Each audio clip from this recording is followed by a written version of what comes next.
बिस्मिल्लाहिर्रहमानिर्रहीम, अस्सलाम वालेकुम। आप देख रहे हैं programme news today with Tanzeela Mazhar. Programme में आपको खुशामदीद कहते हैं। मुल्क में सियासी माहौल बहुत कशीदा है। एक तरफ अपोजिशन के लीडर्स की गिरफ्तारियां जारी हैं, दूसरी जानब दहशतगर्दी पर भी सियासत की जा रही है। एक दूसरे के ऊपर इल्ज़ामात लगाए जा रहे हैं और पॉलिसियों को रिव्यू करना बुरी बात नहीं होती, और अगर उस पॉलिसी में किसी की गलती है उसकी निशानदेही भी बुरी बात नहीं होती, लेकिन तरीक़ाकार क्या होना चाहिए और उसमें सलूशन क्या है, ये वो बुनियादी सवाल है जो कि हम जब से पेशावर अटैक हुआ उसके बाद बार बार पूछा जा रहा है कि किसकी गलत पॉलिसियों की वजह से पाकिस्तान में एक बार फिर दहशतगर्दी सर उठा रही है।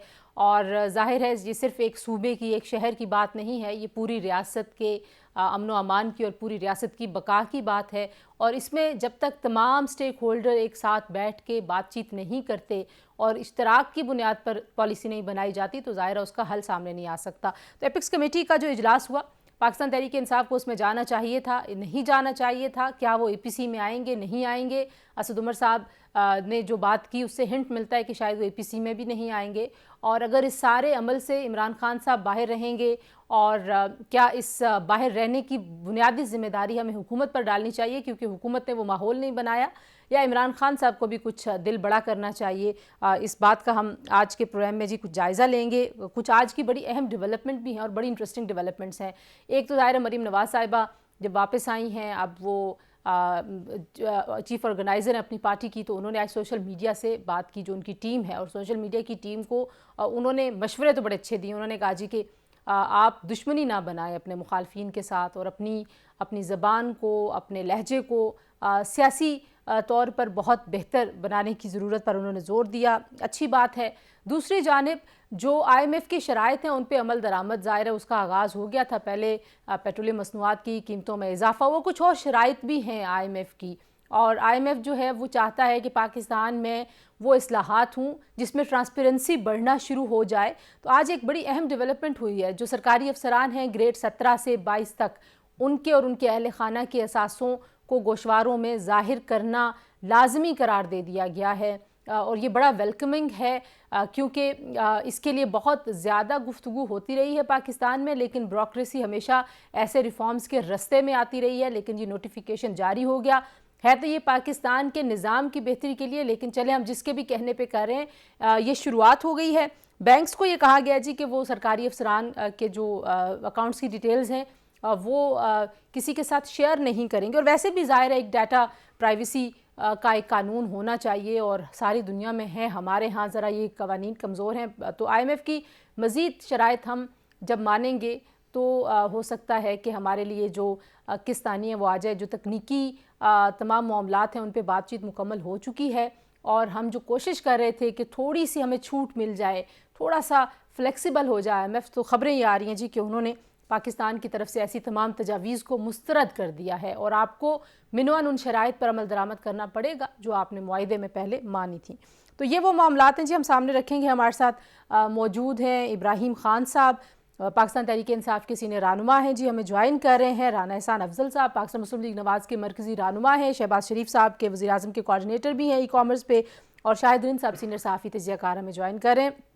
तो सबसे पहले तो राना एहसान अफजल साहब, एक तरफ तो आप ये कहते हैं कि खान साहब आते नहीं, किसी बात में बैठते नहीं, मुल्क की सलामती का मसला है। दूसरी जानिब आप उनके एक बंदे को छोड़ते हैं, दूसरे को गिरफ्तार कर लेते हैं, छापे मारे जा रहे हैं। तो आप लोग थोड़ी देर के लिए ये सारी जो चीज़ें इनको रोक नहीं सकते अगर आप वाकई डायलॉग करने में संजीदा हैं? बिस्मिल्लाहिर्रहमानिर्रहीम। देखिए, सबसे पहले तो कोई छापे नहीं मारे जा रहे। अगर किसी के खिलाफ किसी ने कोई कानून तोड़ा है, या किसी ने किसी के ख़ानदान को थ्रेट किया है, या किसी ने कोई लाइन क्रॉस की है, तो उसके खिलाफ FIR दर्ज की जाती है और फिर कार्रवाई होती है। मैं पॉलिटिकल विक्टिमाइजेशन के बिल्कुल हक में नहीं हूँ, लेकिन मैं इस चीज़ के हक में भी नहीं हूँ कि आप अफसरान के फैमिलीज़ को थ्रेटन करें और आप जो है धमकियां दें, या फिर जो है प्रोपेगेंडा करें कि कोई किसी को कत्ल करने लगा है और ये प्लानिंग हो रही है और मनसूबाबंदी हो रही है। तो यहाँ मैं इस चीज़ के बिल्कुल हक में नहीं हूँ कि आप उसमें गद्दारी की शिकें डालें और चीज़ें करें। लेकिन जो कानूनी कार्रवाई, अगर कोई कानून तोड़ता है तो बिल्कुल ऐन ना इंच ऊपर ना इंच नीचे, जिस उसके चीज का मुताबिक जो है जिस वो चीज का शिकार constitution के आप लोग नीचे। खुद थे और आप लोग गिला करते थे और रोते थे, उसी पॉलिटिकल विक्टिमाइजेशन की बू आ रही है इन तमाम कार्रवाइयों से कि किसी एक शहर में बिल्कुल भी नहीं। मुकदमा है, मरी में मुकदमा है, कराची में मुकदमा है शेख रशीद पे। और इसी तरीके से आज आप लोगों ने जो लॉजेस हैं, वैसे तो पीटीआई को खुद छोड़ देने चाहिए थे, लेकिन एक रवायत रही है पार्लियामेंट लॉजेस की कि जब तक नए नए एमएनए आते नहीं हैं मुंतखब होके, तो लॉजेस लोगों के पास रहते हैं। उसूली तौर पर नहीं रहने चाहिए, लेकिन अगर किसी के पास थे ये दरवाजे तोड़वाना, डीसी को बुलाना, मतलब ये क्या है? ये इसको आप कैसे देखते हैं? देखिए देखिए, सबसे पहले तो कोई कंपैरिजन नहीं है जो पीटीआई ने ऑपोजिशन के साथ किया जब वो हुकूमत में थी। नवाज शरीफ 370 दिन जेल में, 340 दिन शहबाज शरीफ, मरियम नवाज 160 दिन, हमजा शहबाज 627 दिन नैब के काले कानून को इस्तेमाल करके हीरोइन के केस डाले गए राना सनाउल्लाह पे। और यहाँ अगर कोई किसी के खानदान को धमकी लगाता है और एफआईआर दी जाती है और फिर डे टू डे ट्रायल होता है और उसको 3-4 दिनों में बेल मिल जाती है, तो इसका कंपैरिजन आप उससे बिल्कुल नहीं कर सकते जो पीटीआई ने अपने दौर में किया। और जिस तरीके से इन्होंने नैब को एक आला बना के सियासी इंतकाम लिया, वो नहीं हो रहा। ठीक हमने है। उस काले कानून का बंद कर दिया। तो मैं यहाँ आपसे जो है वो इस चीज पे एग्री नहीं करता कि हम कोई यहाँ कोई अच्छा ठीक है, जरा सियासी जरा इंतकाम। जरा जरा रुकिए यहाँ पे। आप कह रहे हैं कि आप सियासी इंतकाम नहीं ले रहे। इब्राहिम खान साहब, आप की तरफ से भी, मतलब पीटीआई की तरफ से ना तो इल्जामात का सिलसिला रुकता है, ना गाली गलोच का सिलसिला रुकता है, ना वो जो एक तलखी है लहजों में, जबान में, वो कम होती है। तो ये तो अब दोनों तरफ लगता है कि वो शेर और सवा शेर का आप लोग मुकाबला कर रहे हैं, जिसके चक्कर में ना तो नेशनल एक्शन प्लान के ऊपर आप लोगों की कुछ शमूलियत है, ना अगर मिसाक मईशत का आपको दावत दी गई थी पहले जब ये लोग अपोजिशन में थे। अब दोबारा आपको दावत अगर ऐसी किसी बात की दी जाती है तो आप लोग आते नहीं हैं। तो आप सिर्फ इन्हीं को कहेंगे कि ये गिरफ्तारियां कर रहे हैं इसलिए आप लोग नहीं इस सारी चीज़ का हिस्सा बन रहे? देखिए, मियां नवाज शरीफ साहब जो थे वो जेल में थे, वो हमारी वजह से नहीं थे। सुप्रीम कोर्ट ऑफ पाकिस्तान ने उनको जेल में डाला था, फिर उनको बेल दी गई। बेल पे वो 50 रुपए के स्टाम्प पे जो इसने बेल दी थी, वो आज प्राइम मिनिस्टर पाकिस्तान का बैठा हुआ है और वो जो एब्सकॉन्डर हैं वो आज तक वापस नहीं आए। मियां शहबाज शरीफ साहब के खिलाफ और राना जो हैं, इन्होंने हमजा शहबाज के खिलाफ जो बात की है, उनके अनप्रेसिडेंट मकसद है कि डॉक्यूमेंटेड उनकी जो मनी लॉन्ड्रिंग का इशू था उसके अंदर वो जेल में थे। अब आते ही मकसद है, मेरे ख्याल में इन्होंने इन 9 माह की जो इनकी सबसे बड़ी कारकर्दगी रही है कि वो नैब के तमाम केसेस इन्होंने रिट्रीव कर लिए हैं और नैब के लॉज को अमेंड कर दिया है। और उसके बाद इन्होंने पीटीआई को टारगेट किया हुआ है कि मर्द तो मर्द, अब तो खवातीन को भी नहीं बख्शा जा रहा। वो शंदाना गुजार के खिलाफ भी जो है उठा के तो वो मरीम नवाज का भी उनके हवाला खिलाफ दे भी रहे थे। मरीम 124 नवाज भी अपने वालिद साहब से मिलने की, उनको पकड़ लिया आपकी हुकूमत में। तो मतलब ये तो देखें, बराबरी की बात हो गई नहीं ना। नहीं नहीं नहीं नहीं, देखिए मरियम नवाज का केस अगेन जो था वो एसेट बियॉन्ड मींस का था। उन्होंने कैलिबरी फंड्स उनके थे, उससे हट के उन्होंने कहा था कि मेरी पाकिस्तान लंदन तो क्या पाकिस्तान में भी कोई जायदाद नहीं है, एप्पल एंड ऑरेंजेस को मिक्स ना किया जाए। यहाँ पे उनकी अपनी ही जबान से की हुई बातें जो डॉक्यूमेंटेड होके फिर गलत साबित हुई, वो उस पे जो है जेल में लेकिन गई। लेकिन लेकिन और इब्राहिम फिर साहब, उनके हम बाद उन केसेस खातून की होते हुए डिटेल्स में उनको जाए जर्नलिस्ट दी बगैर, गई। हम उस केस की डिटेल्स में जाए बगैर अगर मैं आपसे पूछूं, आप कह रहे हैं कि इनके ऊपर हमने केस नहीं बनाए थे, ये कह रहे हैं हमने आपके ऊपर केस नहीं बनाए। ये तो इलेक्शन कमीशन का कानूनी राइट है कि वो अगर उनको किसी ने थ्रेट किया तो वो केस बना दें। तो और पीपल्स पार्टी का कानूनी हक है, अगर उनके ऊपर कोई इल्ज़ाम लगता है और गलत इल्ज़ाम लगता है तो ज़ाहिर है कवानीन में ऐसी शिकें मौजूद हैं कि वो केस बना दें।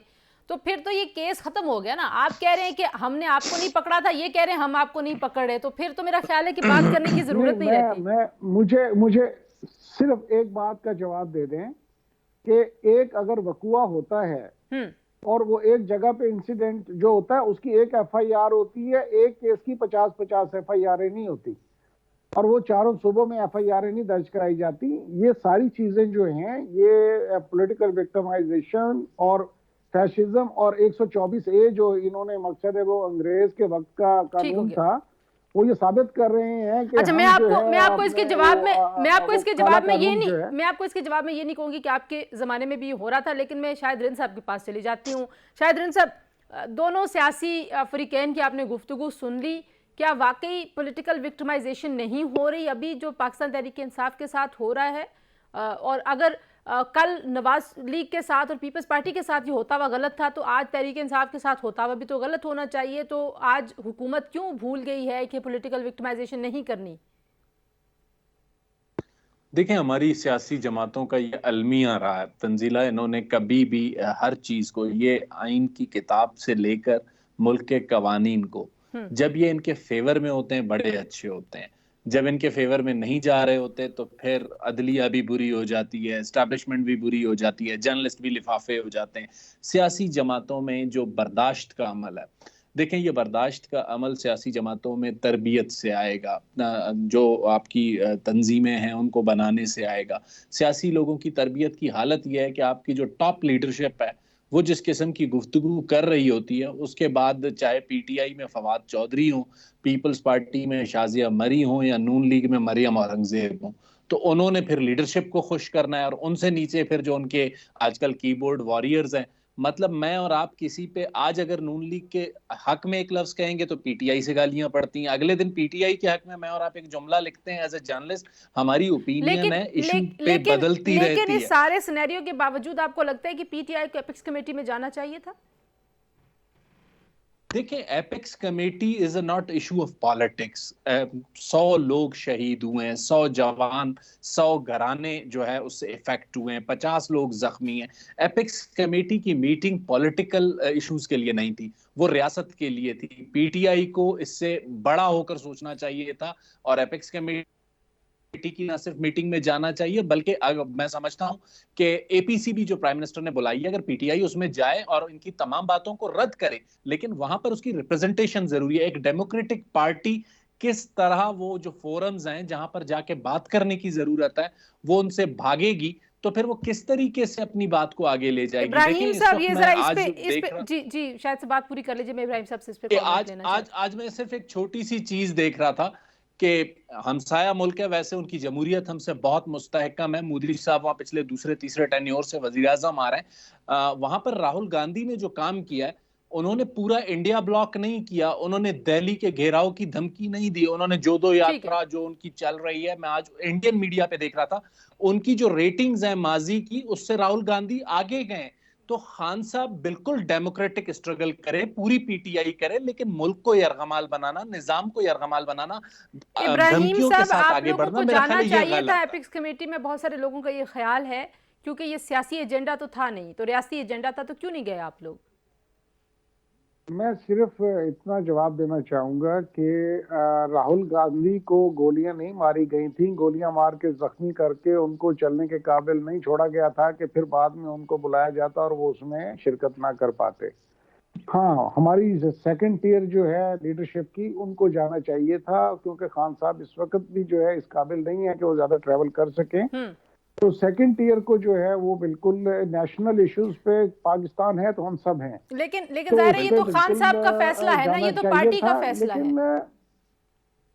नहीं, पार्टी का फैसला, खान साहब जाती तौर पे तो नहीं जा सकते थे ना जी। खान साहब का जो मकसद है कि जो कुछ किया गया, खान साहब के साथ असैसिनेशन अटेम्प्ट हुई और उसके जो मुहर्रकात थे और उसकी जो कहानी थी जो पहले रिटर्न में की गई थी, खान साहब ने इस असैसिनेशन अटेम्प्ट से 2 बार, ठीक है, आप कह रहे हैं कि ये हालात ऐसे नहीं है खान साहब की जात के लिए। लेकिन अब राना साहब से पूछ लेते हैं कि एपीसी में आप लोगों की ख्वाहिश अगर है वाकई में कि तहरीक इंसाफ आए, तो आप लोग सिर्फ एक कॉल करके या सादिक साहब से एक इन्विटेशन दे के तो ये मामला नहीं होगा।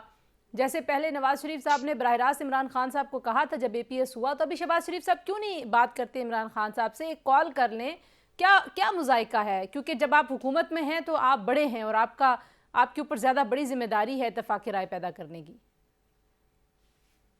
देखिए, ये बड़ी जिम्मेदारी समझते हुए ही ये फैसला किया गया कि वक्त ऐसा है कि हम ये जो दहशतगर्दी के मामलात हैं इन पे भी हम सियासत ना करें, और इस पे सियासत की अब और जरूरत नहीं है, गुंजाइश नहीं है कि इन चीजों के ऊपर भी हम ब्लेम गेम करें। तो बेहतर यही समझते हुए उन्होंने एपीसी की कॉल दी, और जो एयाज सादिक साहब हैं, हमारे सीनियर 3 मेंबर हैं, उनकी ड्यूटी लगाई गई कि आप असद कैसर और परवेज खटक से राब्ता करके आप दावत दें इमरान खान साहब को। इमरान खान साहब का नंबर नहीं है पाकिस्तान मुस्लिम लीग नवाज के पास, इब्राहिम साहब से ले लें नंबर।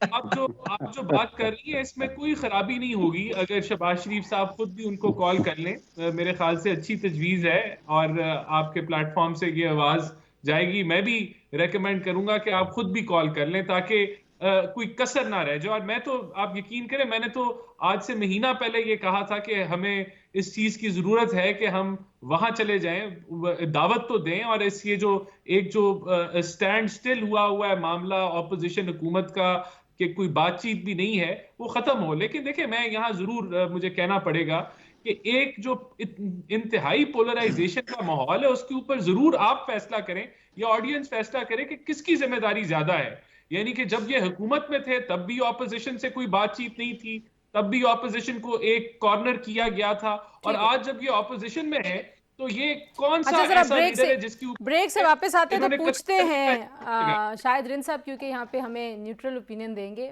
या ए पॉलिटिकल देंगे, तो उनसे पूछते हैं कि किसकी ज़्यादा जिम्मेदारी है। ब्रेक लेते हैं जी, हमारे साथ रहिए।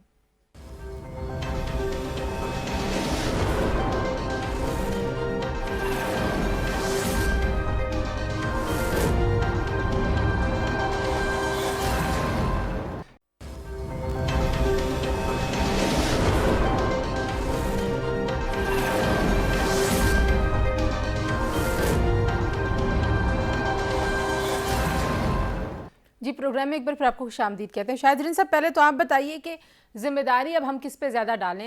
आपके ख्याल में हुकूमत को थोड़ा सा स्टेप बैक करना चाहिए? अभी आपने इब्राहिम साहब की सारी गुफ्तगू सुनी है और वो कह रहे हैं जी कि ये आप ऑरेंजेस को और मतलब आप क्या कहते हैं माल्टों को, टमाटरों को एक तरह से डिस्कस नहीं कर सकती। ज़रा आप बताइए कि ये जो कल केसेस थे पिछले दौर में और आज के दौर के, इसमें से माल्टे कौन से और टमाटर कौन से, ये बताएं।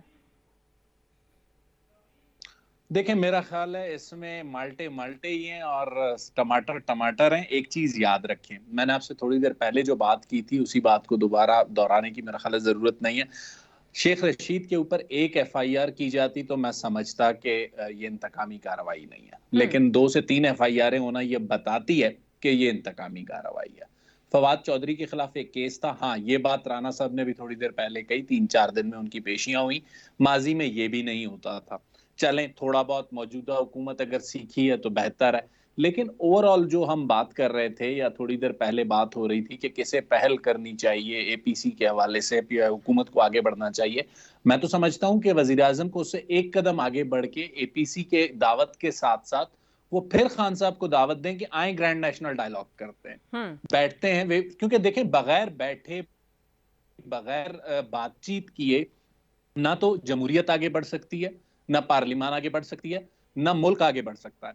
तो इस वक्त प्राइम मिनिस्टर की रिस्पॉन्सिबिलिटी ठीक है, लेकिन क्या वो माहौल है कि वो कॉल करें और दावत दें और आगे से जवाब आ जाए? तो आपको लगता है कि ये ईगो का मसला नहीं होना चाहिए? ठीक है, खान साहब एक्सपोज होंगे अगर वो ना। मेरा ख्याल है अगर खान साहब उनकी कॉल उठाने से भी इनकार करते हैं ना, तो खान साहब एक्सपोज होंगे। प्राइम मिनिस्टर करें एफर्ट, भेजें अपनी एक 4 रुकनी इत्तेहादियों की जो है ना, चलें। फर्स्ट ईयर लीडरशिप जाने को तैयार नहीं है, सेकंड ईयर लीडरशिप को कहें कि जाएं असद कैसर, परवेज खटक के घर, पहली मुलाकात कर लें और उनको इस बात पे आमादा करें कि खान साहब खुद एपीसी में नहीं आ रहे, शाह महमूद को भेज दें, फर्स्ट उसमें असद उमर को भेज दें, और वहां पे गवर्नमेंट के मौक़िफ़ से इत्तफाक करने की भी कोई मतलब उन पे कदगन या पाबंदी नहीं है। अगर हम इसको शायद साहब, अगर मैं आपसे जनरली पूछूं, अगर हम पर्सनालिटीज को थोड़ी देर के लिए भूल जाएं कि शेख रशीद हैं, फवाद चौधरी हैं, शानदाना हैं, कौन नहीं है, आपको लगता है कि जनरली जो पीडीएम और पीपल्स पार्टी की हुकूमत है वो उन उसूलों से फिर रही है जिन उसूलों की बुनियाद पे हम जमहूरियत की एक तामीर करते हैं, उसके ऊपर इमारत? देखिए, हमारी पॉलिटिकल पार्टीज का ये अलमिया है, जो उन्हें सूट करता है वो उसे एक्सेप्ट करते हैं। जरदारी साहब ने मीसाके जमहूरियत के हवाले से नहीं कहा था कि ये कोई कुरान और हदीस नहीं है। मियां साहब ने बहुत सी चीजें पीपल्स पार्टी के साथ डिसाइड करके बैकआउट नहीं की होंगी, या फिर खान साहब ने अपने इत्तेहादियों के साथ जो डिस्कशंस की।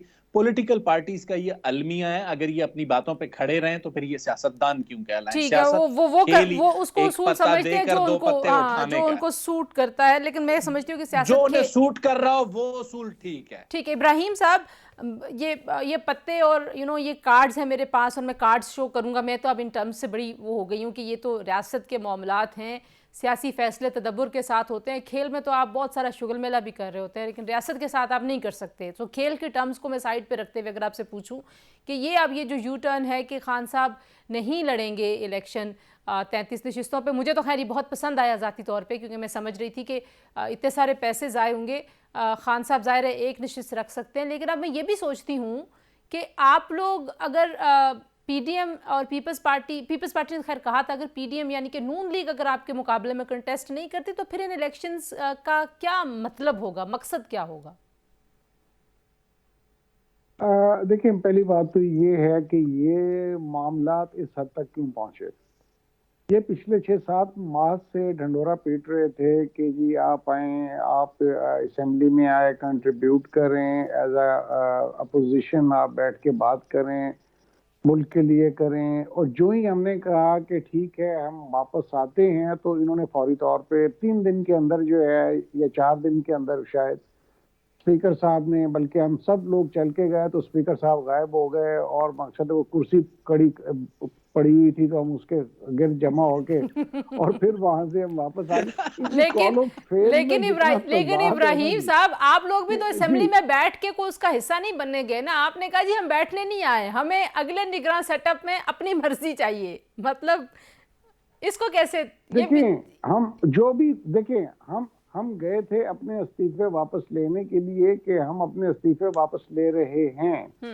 तो उस पे स्पीकर साहब ने कहा था, जब पहले गए कि हम इस्तीफे देना चाहते हैं, तो उन्होंने कहा था कि मैं 1 बाय 1 हर एक को बुला के उससे पूछ के मैं फिर और अच्छा चले अब ये कहानी तो क्योंकि हमें सबको पता है, इसको रिपीट करने का मकसद नहीं। ये बता दें कि खान साहब ने क्यों फैसला किया कि वो इलेक्शन नहीं लड़ेंगे?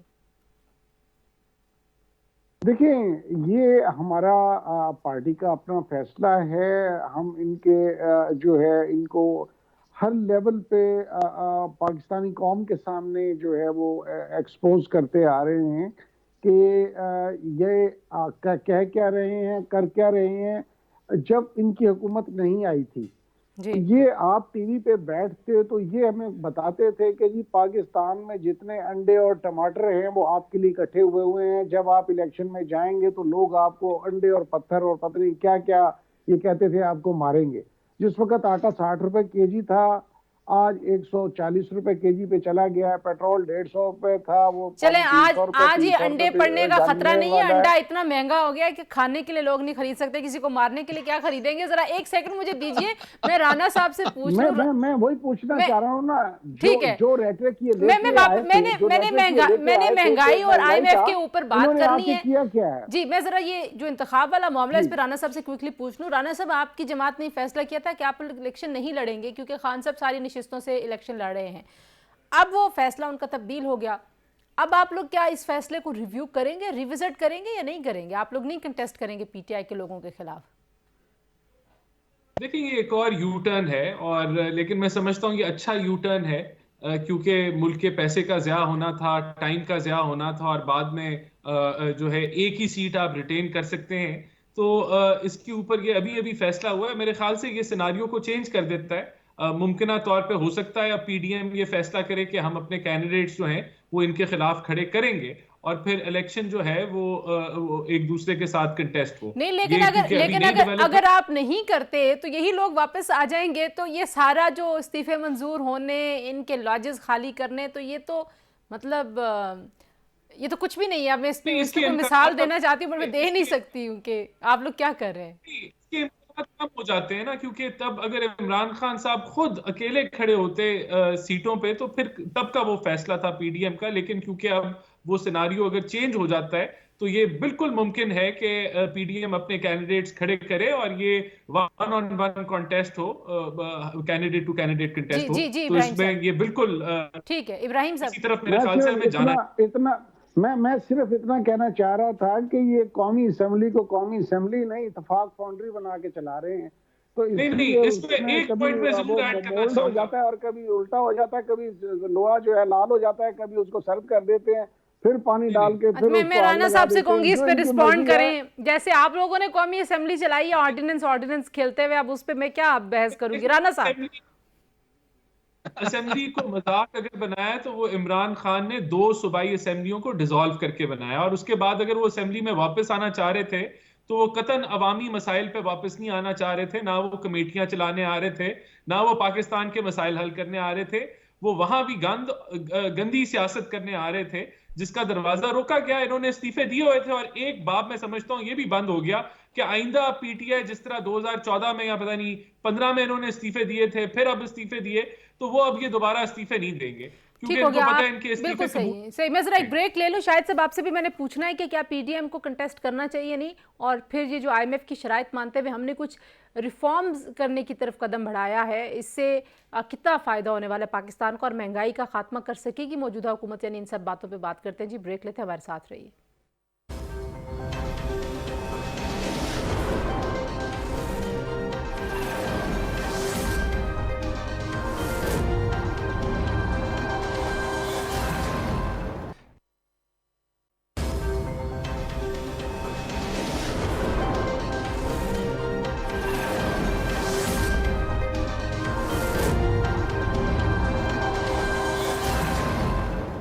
जी प्रोग्राम में एक बार फिर आपको खुशामदीद कहते हैं जी। और राना एहसान साहब, आईएमएफ की प्रोसेस में अब हमें कितनी कामयाबी की उम्मीद होनी चाहिए, और ये जो 17 से 22 ग्रेड के सरकारी अफसरान के हवाले से ये जो आज नोटिफिकेशन हुआ है, इसका क्या इम्पैक्ट आप देखते हैं? ज़ाहिर है हमारे यहाँ अक्सर वादे किए जाते रहे कि अफसरशाही की रिफॉर्म्स होंगी, वो इस्लाहात हो नहीं पाई, तो आईएमएफ के ज़ोर पे हम कर लेते हैं, ख़ुद हम अपने मुल्क के साथ इतने सिंसियर नहीं है कि हम अपनी तरफ से ये सारी चीज़ें कर सकें। देखिए, मैं समझता हूँ ये एक खुशाइन चीज है। जैसे भी हुआ, आईएमएफ की वजह से हुआ या नहीं हुआ, वो एक अलहदा डिबेट है, लेकिन ये खुशाइन इकदाम है। ट्रांसपेरेंसी जितनी भी लाई जाए, जो जो गवर्नमेंट ऑफिसर्स हैं, आपके आर्म्ड फोर्सेस है, जुडिशरी है, ब्यूरोक्रेसी है, पॉलिटिशियंस हैं, इसके अंदर कोई इसमें किसी को कोई प्रॉब्लम नहीं होना चाहिए कि अगर वहां ट्रांसपेरेंसी ऑफ असासे जो है वो डिक्लेरेशन कोई मस्ट कर दी जाए, तो ये अच्छी बात है। और देखें, बदकिस्मती से जहां ऑपोजिशन और हुकूमत जो है अगर मिलके नहीं चल सकते, और वहां बातचीत नहीं है, और हम लोग रूल्स ऑफ द गेम आपस में मिलके तय नहीं कर सकते, या हम लोग चाहे वो मिसाके मईशत हो या मिसाके जमहूरियत हो, तो फिर मैं समझता हूं कि अगर बाहर से इंटरवेंशन आ जाए तो उसको वेलकम करना चाहिए। अफसोसनाक बात है। तो ठीक है, मैं इब्राहिम साहब से जी जी इब्राहिम साहब से भी जरा पूछ ले। इब्राहिम साहब, आपकी हुकूमत रही, आप लोगों ने बड़े वादे किए थे रिफॉर्म्स के, चाहे वो पुलिस रिफॉर्म्स हों, ब्यूरोक्रेसी की रिफॉर्म्स हों, आपने रीस्ट्रक्चर करना था ऑर्गेनाइजेशन को, आप नहीं कर पाए, लेकिन आपको लगता है कि this is the right decision, और ये इसको आप वेलकम करते हैं, इसको कैसे देखते हैं आप? हाँ, मैं इतना सिर्फ कहना चाहूँगा कि ये जो ग्रेड 17 टू 22 का है, ये पहले से ही शुरू से पाकिस्तान के उसमें आपका जो रूल्स एंड प्रोसीजर्स हैं, उसमें ऑफ सर्विस रूल्स में ये शामिल है कि आपने अपने जो असासे हैं वो डिक्लेयर करने हैं, और हर साल डिक्लेयर करने होते हैं। ये कोई नई चीज़ जो है वो आईएमएफ ने आपसे नहीं पूछी, लेकिन हकायकनामा ये है कि सिविल या मिलिट्री ब्यूरोक्रेसी आपकी जो है वो उनके को अकाउंटेबल होना चाहिए अंडर द लॉ। वो माइट है ना, they have become might of our country, तो वो माइट इज राइट वाला हिसाब हो गया ना, तो माइट जो है वो आईएमएफ से मान जाता है। नहीं, अब देखिए ना, माइट इज राइट जो है वो तो फिर जंगल का कानून हो गया ना, लेकिन मुल्क का कानून चलाने के लिए डेमोक्रेटिक तरीके से अगर चलना है तो सब लोगों को कानून के दायरा कार के अंदर रह के चलना होगा और आंसरेबल होना होगा। ठीक हो गया टू द पब्लिक। शाहिद साहब, आप इसको किस तरह से देखते हैं? आईएमएफ के हमने अमल दरामद अब शुरू कर दिया, और आईएमएफ ये भी कह रहा है कि आपने मजीद अभी तकरीबन 12.5 साढ़े 13 रुपए जो है वो कीमतें भी बढ़ानी है। देखिए, मैं एक बात करूंगा, आईएमएफ की शराइत हर बार हमारे सामने आती है। मैं कॉलेज में पढ़ रहा था, आईएमएफ कह रही थी स्टील मिल को बेच दें। अब इस प्रोफेशन में मुझे 15 साल हो गए, स्टील मिल अभी तक आईएमएफ का मुतालबा है बेच दें, हमने बेची नहीं, उसकी निजकारी नहीं कर सके। हम जरूर, जिसे कहते हैं वो जो पेट्रोलियम की कीमत बढ़ानी है, बेच दो जब आप कहते हैं ना, तो फिर लोग कहते हैं ये नेशनल एंटिटीज हैं, ये हमारी पहचान है, इसलिए हम इनको 500 बिलियन बेल आउट पैकेजेस दे सकते हैं, लेकिन प्राइवेटाइज नहीं कर सकते। नेशनल एंटिटी आपकी पीपल्स पार्टी की गवर्नमेंट स्टील मिल नहीं चला सकी, नून लीग नहीं चला सकी। जिसे कहते हैं असद उमर साहब ने खड़े होके स्टील मिल के सामने कहा था हम आपको महीनों में चला के देंगे, 3.5 साल में वो भी नहीं चला सके। मौलाना साहब के पास कोई टीम नहीं है। हमारी सियासी जमातों का अलमिया ये है कि जो भी मुंतखब नुमाइंदे आते हैं, सेहत का वजीर वो होता है जिसे सेहत की अलिफ बे का नहीं पता होता, तालीम का वजीर वो होता है जिसे तालीम की अलिफ बे का नहीं इसलिए कि पता सेहत में जो है ना, मुंतखब नुमाइंदे देखें वो कोई इकोनॉमिक, कल वो किसी ने कहा कि मैं वजीर तालीम को कह रहा था कि वो हटा दे और जेर तालीम कर लें, इसीलिए वो सेहत के वजीर का भी हाल है। बट लास्ट एक कमेंट मुझे राना साहब से लेंगे। राना साहब, महंगाई पे कोई काबू पा लेंगे आप? IMF कब तक वापस ऑन ट्रैक आ जाएगा? Last comment. देखिए, अभी शॉर्ट टर्म में तो मैं कम होती नहीं नजर आ रही, और बदकिस्मती से एक जो डाउनवर्ड स्पाइरल है वो अभी जाएगा, लेकिन चंद महीनों बाद हम उम्मीद रख सकते हैं कि चीजें जो है वो बेहतरी और स्टेबलाइजेशन की तरफ। बहुत शुक्रिया जी तीनों मेहमानों का। प्रोग्राम आपने देखा, इंशाल्लाह कल आपसे दोबारा मुलाकात होगी। अपना ख्याल रखिए, अल्लाह हाफिज।